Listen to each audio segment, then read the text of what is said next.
Your Humanities Half Hour is brought to you by the Northern Marianas Humanities Council, navigating the human experience together.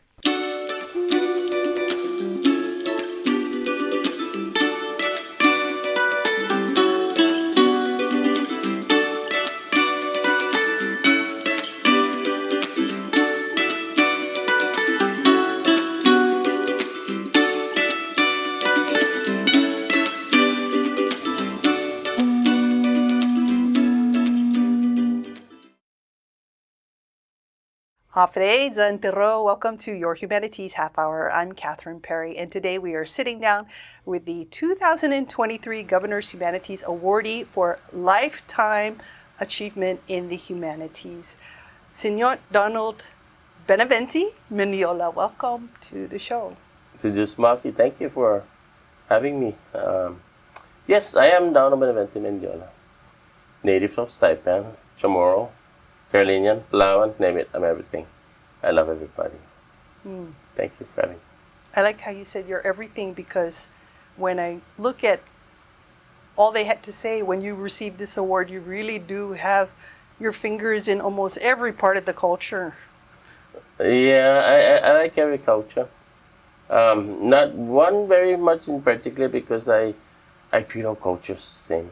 Oh. I value every culture. Yeah, even the American culture, all mixed up and everything. And although some of the influence that they've proven on our younger generation may have somewhat been not advantageous for our elders, but I find that to be like part of evolution, so I guess it's okay.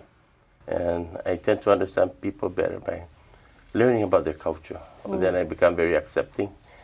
And then, of course, from that, I'm able to care for them genuinely. That's why I love everybody. I don't know how to hate anybody anymore. To be angry, it's a very big offense against humanity. So that's why I consider myself everybody. Anything, everything. All kinds of ethnicity. We're all one race. We're all children of God, so I don't separate a person from another. And I don't consider one person not to be connected to me at all, because I am a spiritual person. I was raised by very religious parents and grandparents. I used to always go to church every day. I was in the choir when I was I was only 7 years old. I was a soprano. I sang with the manamko, and from there I just kept following through with the leading of the Holy Spirit, I guess, and that's where he brought me over to this point. I'm a teacher, a healer. I don't call myself a witch doctor, so I correct my students when they say, "Senor, are you a witch doctor?" I go, "What do you think?" They say, "You're a doctor, but you're a witch doctor, right?" I go, "No, I'm not a witch doctor."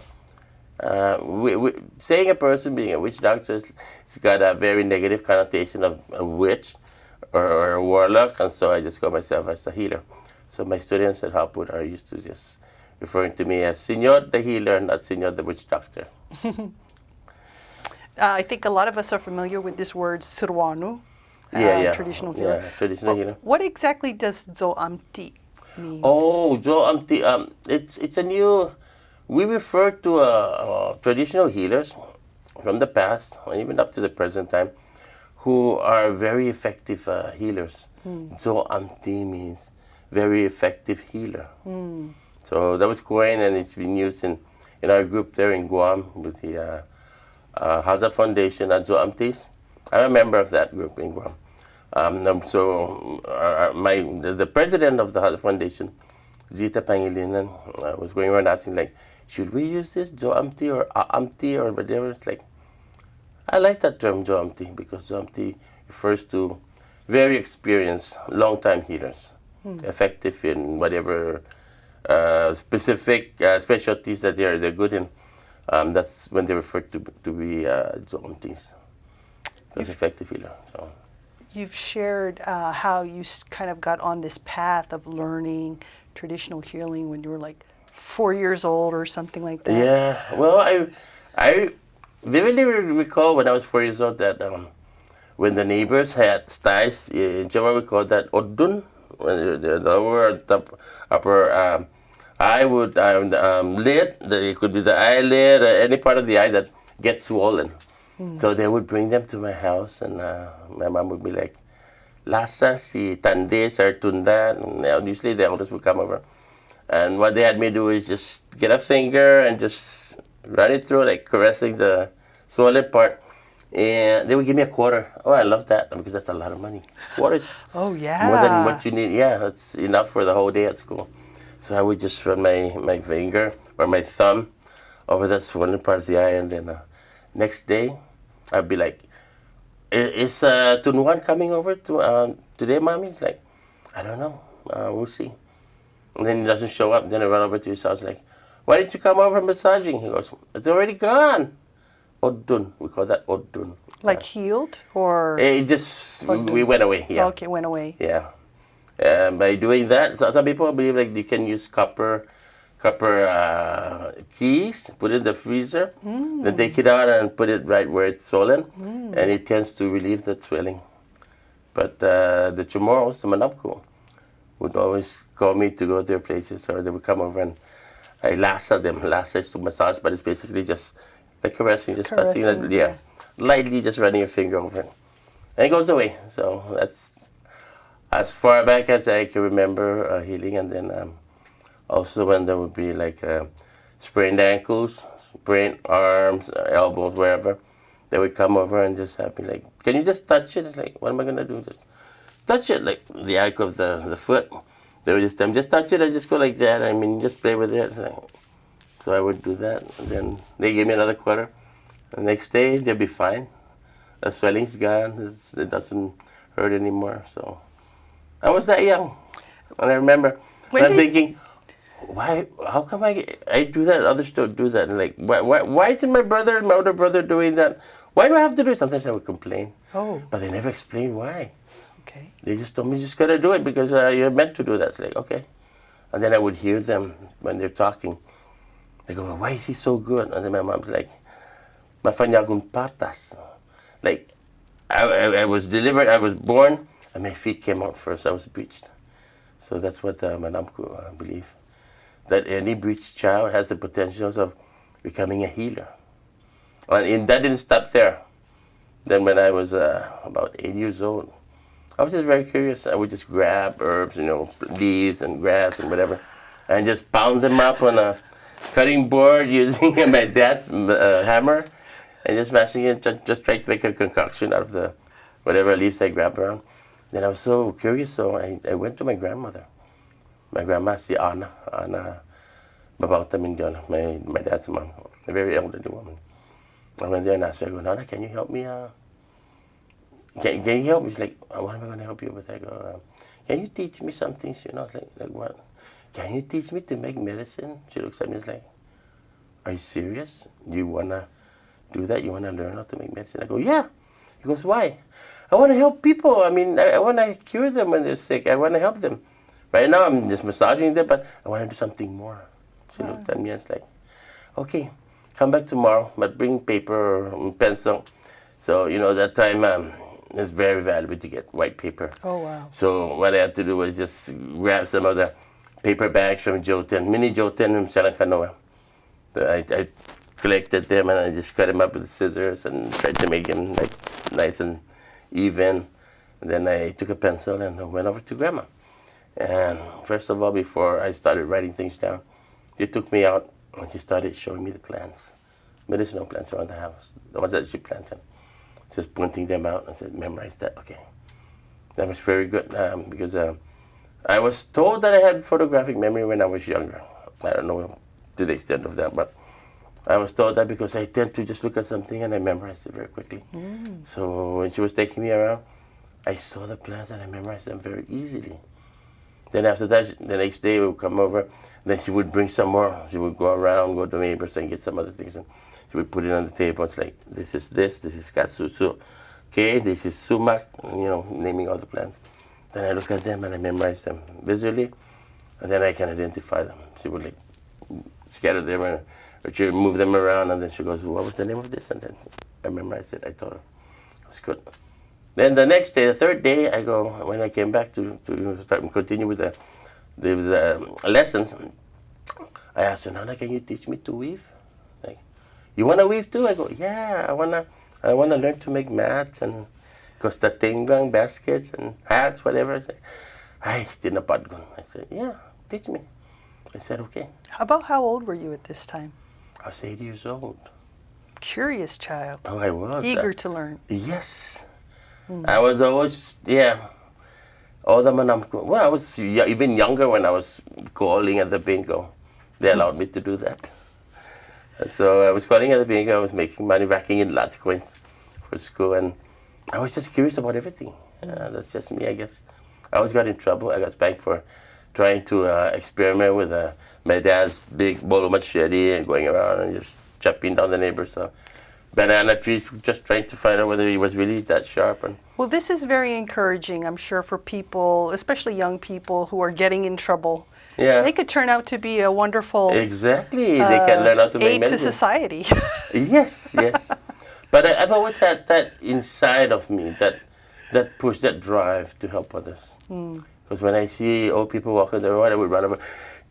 Can I help you? It's like, are you going to help me? Put your hand on my shoulder. So I would walk them over across to go to the neighbor, to piti piti, whatever. That might be, yeah. It always gave me a smile, left me with a smile when it makes me feel good when I did something to make him smile. So that's how I started. And right before I was 9 years old, I was already boiling some amud makpung and all these regular good cleansers for the family that I made for my parents, my grandma, and my aunts and uncles. And then when I was about 9 years old was when I remember when my uncle Frank Manibusan, I think you remember Aristona Manibusan, now she's married to Roman Tudela Jr. She was my first patient that I treated when she was a baby. Wow. Yeah, she's like, what, 50 years old now, 51? Yeah, I pounded the medicine for her cold sores. Because when she was a baby, she was teething and she had sores and blah, blah. So the mom and the dad came over and asked if I could make the medicine. I go, why don't you ask your mother? One of my aunts who taught me and passed on her knowledge to me. They call it Manibusan. And then my uncle goes, she told me to check you because you have the ingredients readily available around the house. So I said, okay. So I did that. I grabbed what I needed, I completed it. Then I just pounded it because I didn't have the mortar and pestle at that time because I was too young. They didn't give me anything. So I just used a wooden chopping board and my dad's hammer. I washed it, of course, and I pounded it in. I got some gauze and put it in there, dipped it in a little water. Then I squeezed it into the baby's mouth. Mind you, I was only 9 years old. I was so good at doing it. So the medicine went inside the mouth, and in about 5 minutes, she was asking for the susu. So I told the mom, give her. I'm like, but isn't she gonna be in pain with because of because of the sores? It's like, no, it should be good by now. So took it out and gave it to her. That was just a one time. That's a very common problem also for young babies. Yes. And the treatment is That's known. very common here. It's very common. Yeah. And the treatment, sometimes they go to the hospital for it, but they give them, I don't know, antibiotics or some purple liquid thing that they put on their gums and stuff. But it takes a while. It takes about a week for it to heal. So it's faster if we made the amut patsut or mahulat. It's easier to use. See, we have a lot of natural cures for natural illnesses, especially for babies. They're way quicker than at the hospital. The only time, of course, I approve when they go to the hospitals because they need to be hospitalized. They need oxygen. Urgent situation. Yeah. Very urgent and very necessary kind of treatment. They have to be there. And at Hopwood, I've been teaching my students about making these cures for babies, for children in particular, because I'm telling them, you should know this. I'm going to give you the recipe. I typed it up, made copies, and I give to each student in the 8th grade. So in preparation for when they need it, when they have their own kids, so that they can just make it themselves. I show them the ingredients, I bring it in, and then I make the concoction. I pound it in class with my mortar and pestle with all the ingredients. Then I give them their copies, so that they can see how it's made. And then in the recipe paper that I give them, it's got the measurements of what they need, because I want them to be able to prepare for when they become parents. But Do you feel that the students in your class today are connected, especially if they're indigenous, Chamorro Yeah. or Carolinian? How well do you feel the young people of today are connected with their they're- culture? not very well. When we cover, myself and Rebecca Sablan, my co-teacher, we've been working together for a long time. The students seem to enjoy the cultural part of the class more than learning the language. So back then, when Dr. Rita Sablan was the Commissioner of Education, she had this service. She passed out to all the schools and they sent them out to the parents. And the data that we gathered, I worked with Rita. We were in a team, and we found out that between 67 to 73% of parents would rather that the kids be taught more about the culture than the language. And But the language is the culture. language is part of the culture. Part of And the culture is language. the language is the culture, Yes. but culture is everything, including the language. So we teach them more about food, about medicine. I teach them weaving. We tell them stories in Chamorro with moral lessons, those kinds of stories. I like to tell them stories about those that have moral lessons that they can really think. So it makes them become better critical thinkers. But if a student speaks maybe two or more languages, and I believe that the student will become better critical thinkers, especially if they can think in two different cultures, two different languages, and they can work it out. Then I find that the consciousness is a little more elevated than just a single one language speaker, one language thinker kind of a child. It builds more neurons in the brain. Yeah, more neurons in the brain. Yeah, it's just shooting everywhere. And so they become smarter, they're more intelligent. And they're knowing truth because they see it, and they understand it, they hear it. And so whatever truth they learn in school, and they start applying it in their lives, that's wisdom, because that's the action right there. When applying wisdom, it's action. So it's good. It's good for them. And I'm just hoping that, I know 100% of them, not 100% of them are going to remember a whole lot of what I teach them, but I'm hopefully at least them absorbing positive energy, because they like to go to my class. Students who are not my students, they come, 6th graders, 7th graders, they would come in. I'd be sitting with my co-teacher, Senora Sablan, and the kids will open the door. 6th graders. Good morning, senor. Good morning, senora. Like, hi, who are you? Like, I'm a 6th grader, but I just wanted to say good morning, and we love you. It's like, okay, we love you too. So, That's the sweetest. I know. Yeah, that's sweet. That's why I can't get out of a PSS, because of the intrinsic reward that we get from those kids expressing their love and stuff. And I don't even have them in my class, but Not yet, yeah. but they're coming. Yeah, they're becoming. Our They're guest very today is a 2023 Governor's Humanities Awardee for Lifetime Achievement in the Humanities, Donald B. Mendiola, and we'll be back with more after this break.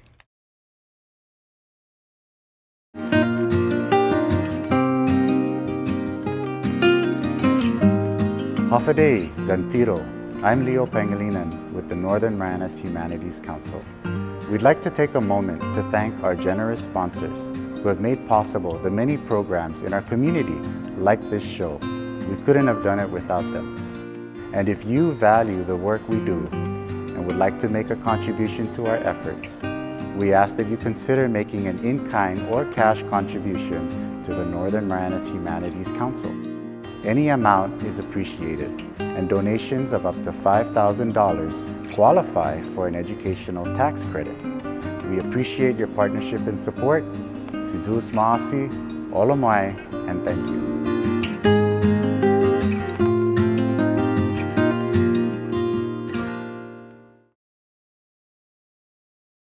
Welcome back. Senor, I wanted to ask you practical advice from your lifetime to date. Looking at today's culture, what advice can you give us? Maybe the top 2 or 3 habits you feel we either need to break or incorporate as a 21st century community to maintain our health, mind, body, spirit, from a perspective? First and foremost, because of what I do, I practice. Your spiritual life is first and foremost, because I believe that is a priority. what happens in spirit affects their natural life. So when you heal your spirit, you work on it and you improve your spirit, then naturally, as it goes down, your natural life will come out as a balance. However, since I'm more spiritual than natural, I'm not very physical. I'm not one who goes out and jogs. I can't jog out there because I have a broken ankle from back in 1983. And so I'm permanently disabled. I can't run really. I can't walk too far. I can't stand too long because my foot would get swollen. But you sure do get around. I do, yeah. I walk and sit, and I travel. I'm asthmatic. I've been asthmatic since 1982. That's 41 years ago. And thank God, I've been doing well. I haven't had an asthma attack in like 7 years. How do you maintain your own physical health, especially giving as you do of yourself to others? How do you take care of yourself? That's what I said, being very spiritual. Most of what I do when I'm at home is I just sit and I contemplate. I commune with the divine. So as soon as I sit down, in my mind and in my heart, I focus on the Father. It's like, Abba, I love you, here I am, so speak to me. Or God is very humorous too. Sometimes I would just ask them more questions and he would respond, and there'd be like a chuckle in my heart. It's like, oh, that's so sweet. And I believe in what Jesus said. When you take care of others, worry not about yourself, because He will take care of you. So that's how my health. Oh, it's going to give me emotions again, because I focus more on helping others rather than focusing on myself. You know how the saying is, like, take care of yourself so you can take care of others. And that doesn't apply to me. What I do is I take care of others first, and I really believe, and it's really anchored in my heart and down to my entire soul, that Jesus said that if I were to take care of others, that I should not have to worry about myself, because He will take care of me. So I haven't had any illness in like decades, and I'm okay. I mean, I get checked and my blood pressure is still okay, and despite the fact that I want everybody to eat healthily. That was right on what I was going to say. Do you eat healthy? I do. How healthy do you eat? I like to eat lots of vegetables. I like to eat lots and lots of local root products. Or I like May. I like barbecue arangal May. Sabog lem is my favorite. I like taro yam. Of course, I eat rice. It's most of the time I have to eat that because I don't really plant any of those. So the people that I help heal would ask me, like, what do you like? Never mind, because they offer me payments. I don't charge. I do this from my heart. So the next day, even after treating them for just one time, they would come back with dagu. They give me tapioca, bananas. Do you prefer fish over red meat? Yeah, I do. Okay. And they bring me a lot of fish. Like a real traditional Chamorro diet. The crops and the fish. Yeah. I like barbecue fish with lemay. What is the one thing you think? I eat a lot of fritada too. They know I like fritada. Hey, at least you're honest. Yeah, I am. I can't lie about it. I like anis tukun. I like the very, very salty kind of fish too. And you said you eat a lot. That's really honest. Yeah, because when I have anis tukun in a jar, I won't stop until I finish it. So once I start, so they better give you a small jar. No, it's okay to give me a lot, but then I'm okay because, of course, you have to drink a lot of water. Coconut juice is the best ever for cleansing. If everybody on this island, since there's a lot of coconuts in the jungle, if everybody can drink one coconut a day, that is very good preventive cure, because it flushes, it releases and removes all the toxins from your body. And I also make cleansers. I make amotinino, sometimes I'm on makpul, some things that I just boil, put together around the house, and I drink it, so I flush myself. They ask me, are you diabetic? No. They go, how many candies do you eat at a time? I go, when I'm in the mood for candy, I can. Honestly, 5 Snickers can go very quickly. Just in an hour, I'll go through 5 Snickers. And I'll drink soft drink. But then I have something that's helping me. And it's not luck, but it's good planning, I guess. I grab what I need around the house and just boil it and drink it. And it really flushes it. So when I take a leak and I look at the toilet bowl, it's like it's so oily, yellow, so it flushes it all out.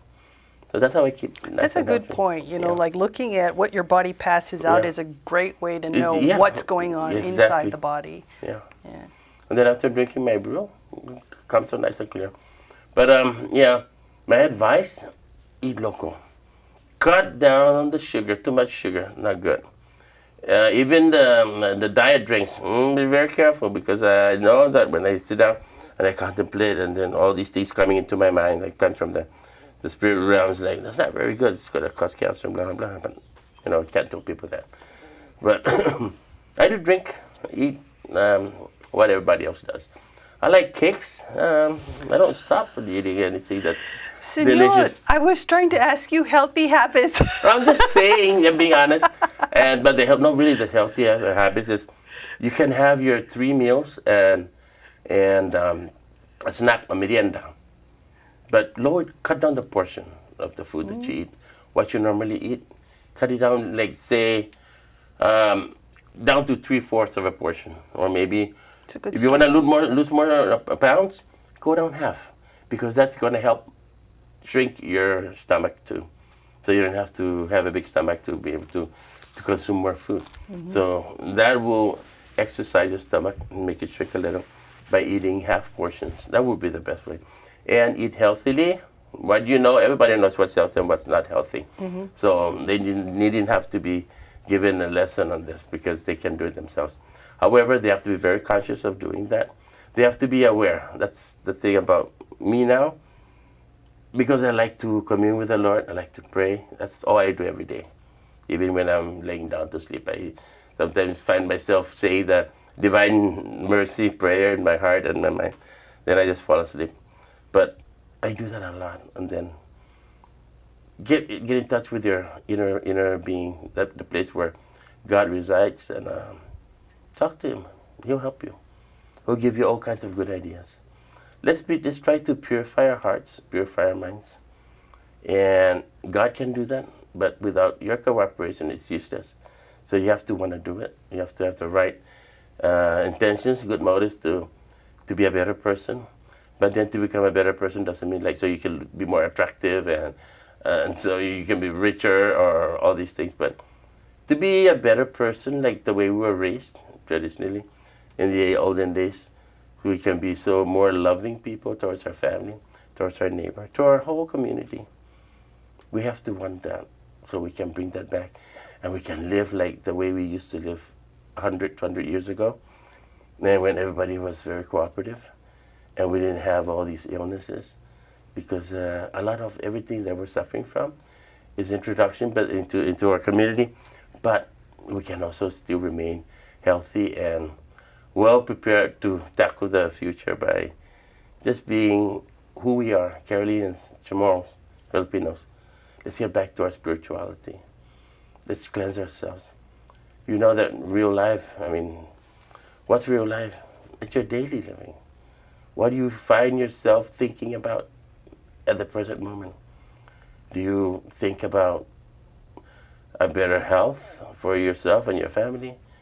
More money?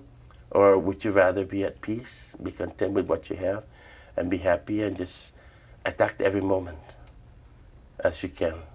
But try to remain in the moment so that you don't stress. That's why I believe that part of why I remain still healthy despite the physical appearances. I'm very content at the very moment. I don't stress about thinking about what I'm going to do tomorrow, the day after tomorrow, next week. And I just let it come as it comes, and I don't even delve back into the past, but except when I think of good memories. How can I repeat those nice memories? But not something to correct, because it's done already.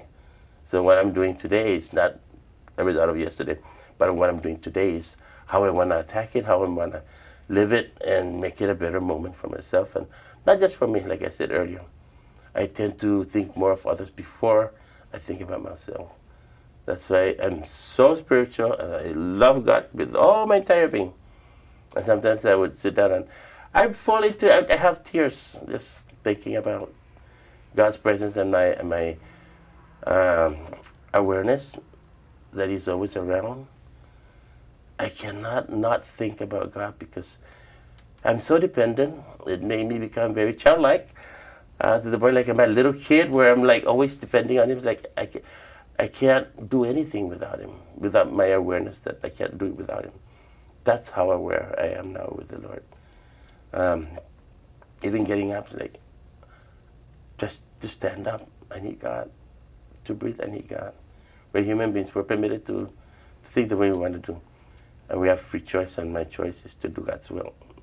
That's why I'm able to do these things. And I never call myself lucky because we're all the same. It's not luck. Luck has nothing to do with it. It's God's grace. And God loves us all. God graces us all. It's just a matter of us responding or reacting to God's promptings. That's what we should all do. I guess it will happen for some people when they age more, or they become wiser. But when you're young, you're so happy, you're just jumping here and there. And when you're a very busy, hardworking father, you tend to be worried about it.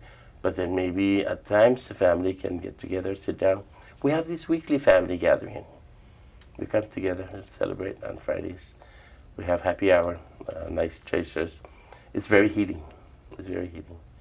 We're sharing love and good vibes.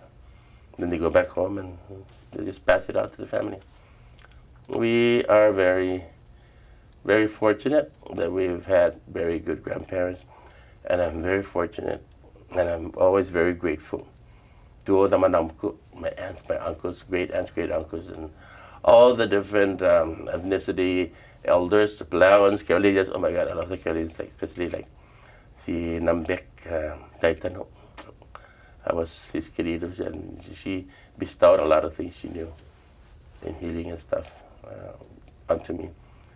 And when I was a little kid, did I say that? I never hung around with my friends because I thought they were very boring. So I was always with the manamko. Yeah, I enjoy the manamko. Yeah, I wanted to learn things and use the things that I've learned so that I can be like one of the manamko. I'm an amko already, so be a good amko and mirror what they did and apply it onto the young ones, help them out. And my house is open, my arms are open. I never turn anybody down who comes over for help, because I remember that saying that Jesus says, "Whatever you do to the least of my brothers, you do unto him, and do unto me." And so I don't want to turn Jesus down when he comes over, because I see him in everybody.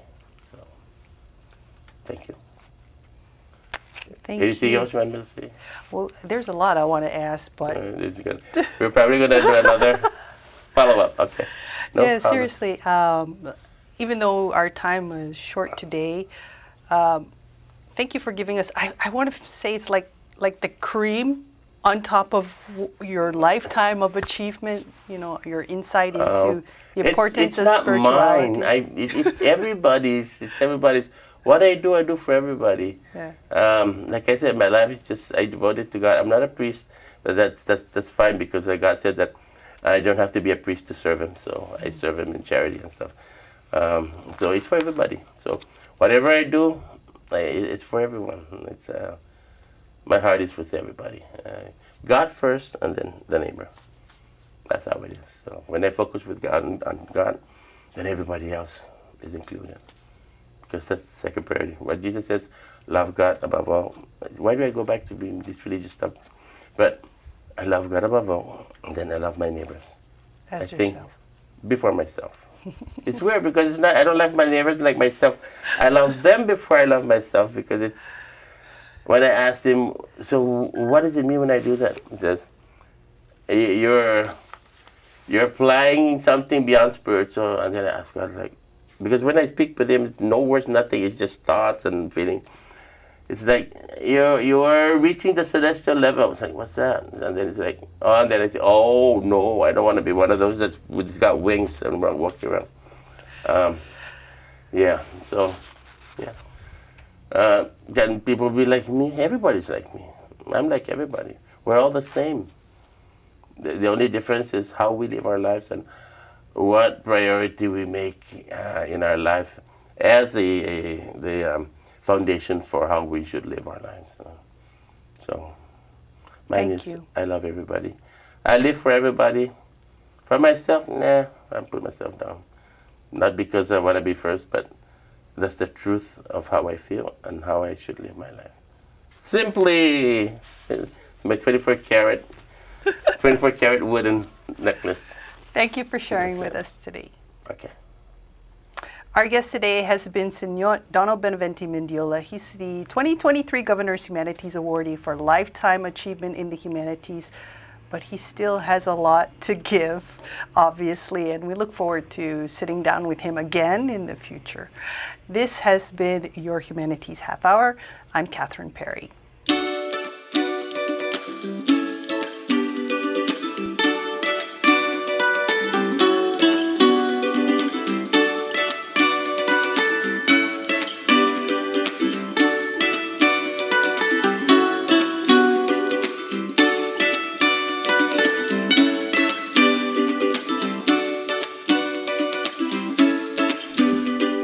Your Humanities Half Hour has been made possible in part by a major grant from the National Endowment for the Humanities. Democracy demands wisdom. Any views, findings, conclusions, or recommendations expressed in this program do not necessarily represent those of the National Endowment for the Humanities. For more information or to share your thoughts, contact the Northern Marianas Humanities Council at nmhcouncil.org or on social media at 670 Humanities. That's 670 Humanities.